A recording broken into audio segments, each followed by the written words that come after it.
पहली बड़ी खबर जिस पर पूरे देश की नजर है कि आखिर शुभेंदु अधिकारी क्या कर रहे हैं मुख्यमंत्री बनने के बाद। तो देखिए जरा, शुभेंदु ने ममता बनर्जी के फैसले पलटने शुरू कर दिए हैं ताबड़तोड़। शुभेंदु अधिकारी आज जिस वक्त निकले एक्शन में, शुभेंदु अधिकारी शपथ लेने के बाद से फुल एक्शन मोड में।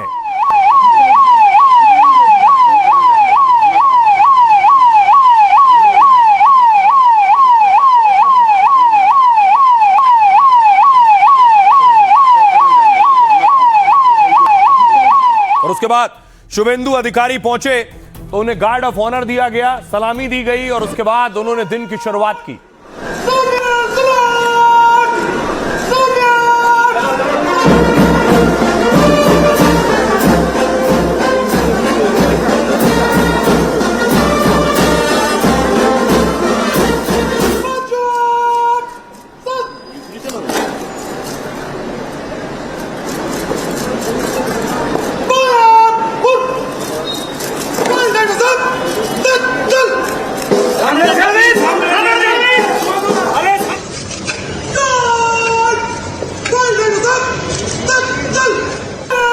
और उसके बाद शुभेंदु ने काम शुरू किया। शुभेंदु ने कैबिनेट की बैठक की, अपने मंत्रियों से मिले शुभेंदु अधिकारी। ये वो तस्वीरें आप देख रहे हैं, मंत्रियों के साथ बैठक की है और शुभेंदु का साफ कहना है जैसे पहले काम होता था वैसे अब नहीं होगा। काम के तरीकों में बदलाव किया है और जिम्मेदारियां तय की हैं।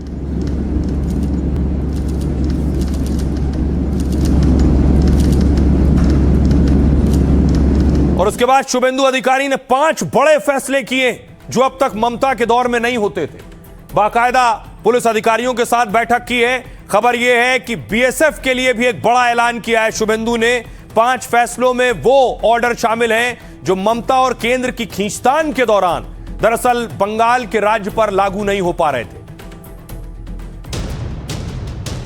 सत्ता संभालते ही शुभेंदु फुल एक्शन में हैं, नए फैसले ले रहे हैं और ममता के फैसलों को दनादन पलट रहे हैं, वो भी भगवा कुर्सी पर बैठकर। पहली ही कैबिनेट बैठक में ही पश्चिम बंगाल के मुख्यमंत्री ने केंद्र की उन योजनाओं को लागू कर दिया जिसे दीदी ने रोक रखा था। साथ ही सबसे बड़े चुनावी मुद्दे पर भी बड़ा फैसला ले लिया है। सीमांत सुरक्षा देश की सुरक्षा के साथ जुड़ा हुआ है। आने वाला 45 डेज के अंदर पूरा के पूरा जमीन एमएचए को ट्रांसफर करेगा, बीएसएफ फेंसिंग पूरा कर देगा। पहले सरकार जो बनाया है जनकल्याण मूलक सूचना का प्रकल्प दैट विल कंटिन्यू बोला ना, तो मानते हैं तो ममता बनर्जी ने जनकल्याण मूलक प्रकल्प लिया है। शुभेंदु अधिकारी ममता बनर्जी को हराकर खुद को एक अच्छे और लोकप्रिय नेता साबित कर चुके हैं। अब उन्हें खुद को एक प्रशासक और अच्छा मुख्यमंत्री साबित करना है। वो तभी होगा जब वो योगी की तरह सख्त और जन कल्याण से जुड़े फैसले लेंगे। शुभेंदु लेफ्ट से राइट तक पहुंचे नए बंगाल की नई उम्मीद है और उन उम्मीदों को पूरा करने में पूरे जी जान से जुटे हैं। अब देखिए, लोग जानना चाहते हैं कि शुभेंदु अधिकारी कर क्या रहे। मुख्यमंत्री बन गए, कौन से बड़े काम करें, तो मैं आपको मुख्यमंत्री बनने के साथ उनके 5 बड़े काम बताता हूं। देखिए, सबसे पहला ये, सीएम शुभेंदु ने फैसला घुसपैठ रोकने पर कर लिया है। बांग्लादेश बॉर्डर पर बाड़ बंदी होगी, बाड़ लगेगी, कोई भी घुसपैठ ना होने पाए, कोई कहीं से घुस कर ना आने पाए। बॉर्डर पर फेंसिंग के लिए बीएसएफ को जमीन दी जाएगी। 45 दिन के अंदर गृह मंत्रालय को जमीन दे देगा राज्य सरकार। भारत का बांग्लादेश से करीब 4000 किलोमीटर का बॉर्डर है, 4000 किलोमीटर।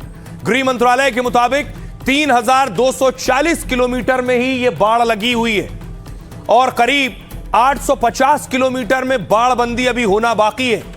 175 किलोमीटर का इलाका पहाड़ी, जंगली और दुर्गम है, लेकिन अधिकारी ने कहा कि हर जगह फेंसिंग लगेगी। ये जो 850 किलोमीटर बचा है वहां भी फेंसिंग होगी। दूसरी चीज देखिए जरा, बंगाल में बीएनएस लागू होगा, यानी बंगाल में अब नए आपराधिक कानून लागू होंगे। अब तक लागू नहीं हुए थे। जो भारतीय न्याय संहिता बनी थी वो बंगाल में लागू ही नहीं थी। ममता सरकार ने बंगाल में बीएनएस लागू नहीं होने दिया और बंगाल में पुराने आईपीसी और सीआरपीसी कानून ही चल रहे थे अब तक। लेकिन शुभेंदु ने कहा देश का ही कानून बंगाल में चलेगा। इसके अलावा देखिए जरा, उज्ज्वला आयुष्मान योजना आपके राज्य में है लेकिन बंगाल में नहीं है। बंगाल में आयुष्मान योजना लागू नहीं थी अब तक और जन आरोग्य और उज्ज्वला योजना भी रुकी हुई थी बंगाल में। कुर्सी संभालते ही शुभेंदु अधिकारी ने केंद्र की योजनाएं लागू कर दी हैं और उज्ज्वला से जुड़ी सभी याचिकाएं केंद्र के पास भेजी गई। इसके अलावा हिंसा का भी हिसाब होगा। चुनावी हिंसा में मारे गए कार्यकर्ताओं पर बड़ा फैसला किया है और 321 बीजेपी कार्यकर्ताओं के परिवारों की जिम्मेदारी संभालेगी। सरकार ने कहा है वो हिंसा के मामलों की जांच भी करेगी। ये 5 बड़े फैसले शुभेंदु ने कुर्सी पर बैठते ही ले लिए। सुनिए जरा शुभेंदु अधिकारी क्या कहते हैं। तो सुरक्षा देश की सुरक्षा के साथ जुड़ा हुआ है।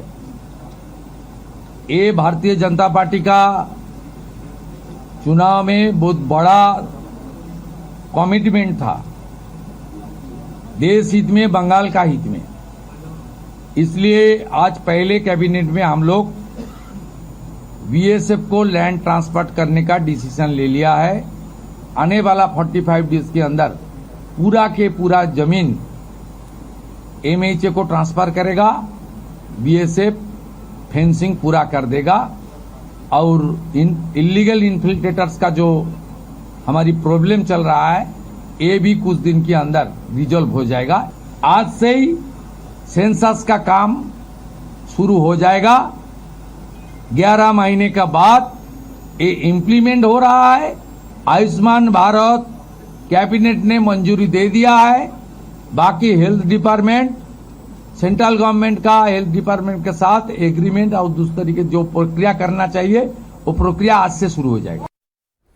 तो शुभेंदु पूरी तरह से सक्रिय है और वो गलती नहीं करना चाहते हैं जो पिछले राज्य सरकार में हुई है। दूसरी तरफ उनके पीए की जो हत्या हुई उस पर भी उनकी नजर है। सीआईडी एक्शन ले रही है। देखिए जरा, पीए की हत्या हुई थी नंदीग्राम में, उनका पीए रहा जिसका मर्डर हुआ और उसमें पुलिस कार्रवाई कर रही है। 2 लोगों को पुलिस ने गिरफ्तार कर लिया है अब तक।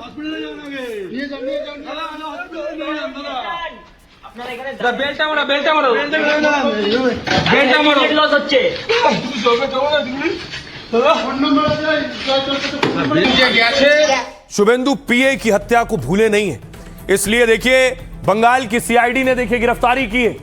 ये देख रहे हैं, बताया जा रहा 3 लोग गिरफ्तार किए गए, लेकिन 2 जिन्हें आप देख रहे हैं इन्हें कोर्ट में पेश किया गया और इनकी रिमांड लेकर पूछताछ शुरू कर दी गई है। शुभेंदु कह रहे हैं पीए के हत्यारों को छोड़ा नहीं जाएगा।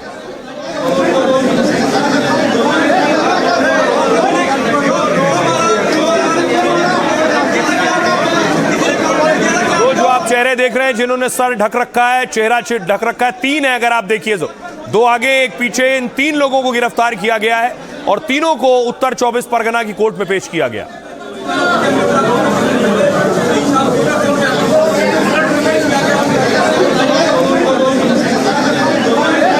अब देखिए जरा ये दोनों किलर्स थे कौन, इन्हें कहां से उठाया गया ये भी मैं आपको बताऊंगा। पहले जरा इन दोनों की तस्वीरें देखिए। ये पहली तस्वीर आप देख रहे हैं, ये है राज सिंह और ये जो दूसरा शख्स है विशाल श्रीवास्तव उर्फ विक्की।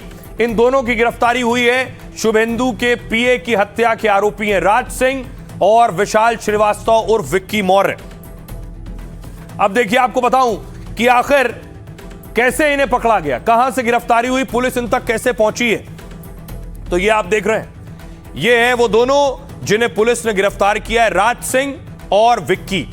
शुभेंदु के पीए की हत्या में पुलिस को बड़ी कामयाबी मिली है। पुलिस ने 3 संदिग्धों को बिहार और उत्तर प्रदेश से गिरफ्तार किया है। 2 आरोपी मयंक और विक्की की गिरफ्तारी बक्सर से हुई है। वहीं राज सिंह को यूपी के अयोध्या से गिरफ्तार किया गया। पश्चिम बंगाल पुलिस को शक है कि इनमें से एक शार्प शूटर है। टोल प्लाजा पर यूपीआई पेमेंट ने पुलिस को आरोपियों तक पहुंचाया है। ऑनलाइन ट्रांजैक्शन से जुड़ा मोबाइल नंबर ट्रैक किया गया। साथ ही सीसीटीवी फुटेज ने भी तीनों आरोपियों का सुराग दिया है। हमलावरों की कार हत्या से पहले टोल प्लाजा से दरअसल गुजरी थी, यानी ये लोग जिस गाड़ी में सवार थे वो टोल प्लाजा से गुजरी। वो कारें बरामद हुई, वो कारें सीसीटीवी में कैद हुई, पता चला किस टोल से गुजरी है। यहां कार में मौजूद व्यक्ति ने वहां पर यूपीआई से पेमेंट किया था, बस वहीं से पकड़ हुई। इसी पेमेंट से जुड़े मोबाइल के जरिए एक आरोपी पकड़ा गया। फिर पुलिस ने बाकी 2 आरोपियों को दबोच लिया। वारदात के बाद आरोपी लाल रंग की कार से फरार हुए थे और सीसीटीवी में यही लाल रंग की कार टोल प्लाजा पर स्पॉट हो गई। जांच एजेंसियों का मानना यह है कि वारदात में 8 लोग शामिल थे। आरोपियों ने वारदात से पहले कई दिनों तक रेकी की थी। 6 मई को 42 साल के चंद्रनाथ रथ की हत्या कर दी गई थी। ये कुछ इस तरह से हत्या हुई थी। वारदात नॉर्थ 24 परगना जिले के मध्यम ग्राम इलाके में हुई थी। अब इस पर एक्शन शुरू हुआ। सुनिए जरा पुलिस क्या कह रही है इस पर और बीजेपी के नेता क्या कह रहे हैं। वो अनुसंधान अंतर्गत है। इसके अंतर्गत में ही जो है बंगाल पुलिस की तरफ से जो गई सूचना के आधार पे जो है 2 लोगों की गिरफ्तारी जो है बक्सर से की गई है और आगे की जो है कार्रवाई उनके विरुद्ध जो हम लोगों ने जारी कर दी है और उन लोगों को जो हैंड ओवर कर दिया गया। अभी तक तो जितना बड़ा बड़ा घटना घटती थी तो कहाँ पे क्या चला जाते थे, किसी का विचार नहीं होते थे, ऐसा ही होते देखा हम लोग कभी दिखाई नहीं। लेकिन ये जो बड़ा जो इंसिडेंट हुआ था शुभेंदु दा का जो चंद्रो के साथ हुआ था, इसमें बहुत जल्दी यह हुआ है। इसका कड़ी की कड़ी शास्ति होना चाहिए और जो भी शूटर आए थे उसके साथ किसका लिंक है ये भी जल्दी से जल्दी बाहर होना चाहिए। अब देखिए जरा, आप देख रहे हैं बंगाल में क्या हो रहा है, लेकिन अब मैं आपको बताऊं शुभेंदु की जीत के बाद बंगाल में अभी भी जश्न हो रहा है। शुभेंदु का क्रेज देखिए कितना है। नए मुख्यमंत्री जब पहुंचे तो बीजेपी दफ्तर में देखिए जरा उनका स्वागत कैसे हुआ।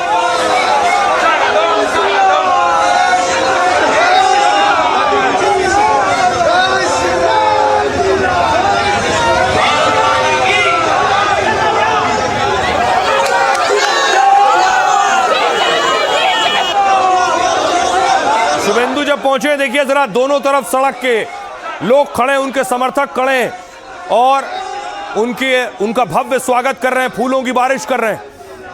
ये बीजेपी ऑफिस पहुंचे हैं, वो तस्वीरें आप देख रहे हैं।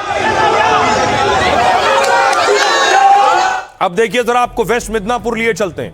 वहां बीजेपी के नेताओं कार्यकर्ताओं का जश्न खत्म ही नहीं हो रहा है। देखिए बुलडोजर पर जश्न मनाने निकले।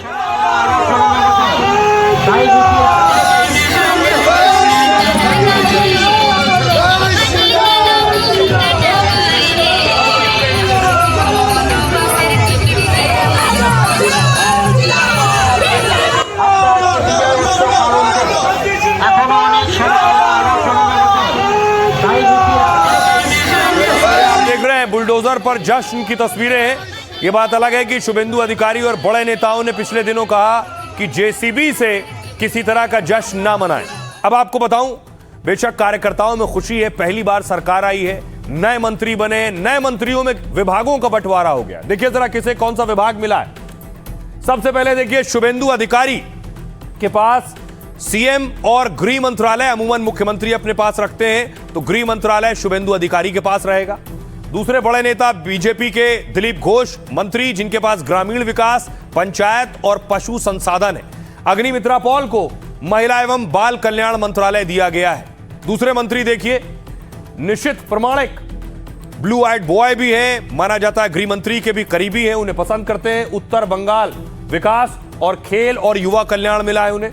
अशोक कीर्तनिया खाद्य मंत्रालय मिला है और अगला नाम है क्षुधीराम टूडू जिन्हें पिछड़ा वर्ग कल्याण मंत्रालय मिला है।